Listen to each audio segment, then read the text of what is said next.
mua ta cho lại lúc đó ta nó rồi đến một cha chứ bên lúc đó cũ rồi ô phải đây là đang cười ô cái to là ô phải cái to là nè cái to này cái to xin chi thì cho các tôi đi cú cười ra đi rồi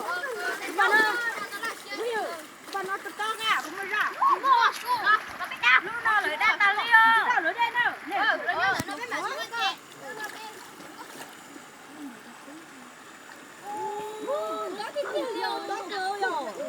mình ở mình tự đại đĩa tới cho mình nó đi nhớ người ta xem lại qua chỉ thế nào người ta xem mà theo liều té nó muốn có dùng té có khiếp tốt nữa mà chưa thật chưa nhìn thế là chúng ta có xem này nó chỉ ở chỗ phi thế nào bé bé đi tự đại đi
nó hết à cái chú chị nha cho có tài cho biết nước này.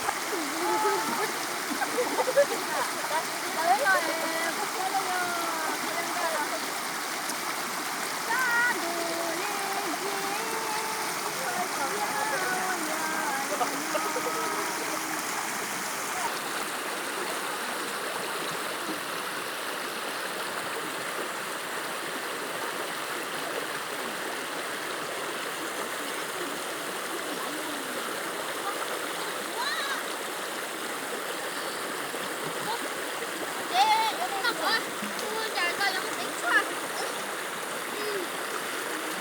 Cô đừng qua xe luôn. Con nhìn buồn nó nè, con sẽ thằng nó đi.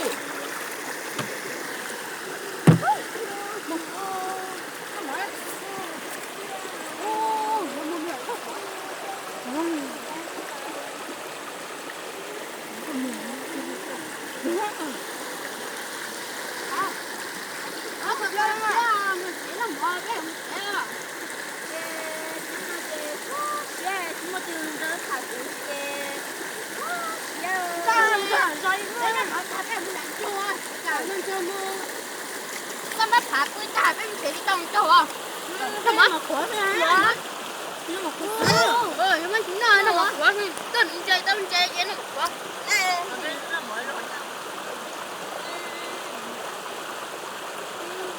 Ác cơ.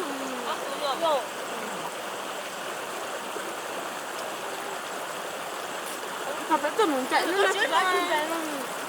Nó mỗi là nó khác thứ rồi. Nó bây giờ mà tăng nó kìa. Nó bị nhảy chung nó thêm điều. Thế làm xong rồi nó cái được thôi, nó đỡ tôi kiếm không? Trời, mẹ có được cao nó cửa đây mua là. Nước kìa. Có cho mình chơi bây giờ mình đánh Nó cho à. Biết sản xuất cái này. mua ấy thì bây giờ mình chỉ nấu cho xuyến nào. Mà bé mình chỉ cho là thì hải phát lên đâu nè. Ồ, chúng ta bây giờ bên này đúng là hết tí xíu à. Em được chưa? Em bé chỉ có tham sao đi. Rất là hứng thú quá. Có lẽ ông này chỉ có nữa. Không thể tam là chơi không nữa. Em rồi thì để trên đây Đây đó. đây có thế nào mà chơi không nữa. Nhớ nhá. Nó có bữa nó hết nó đi con nó còn Thế nào rồi.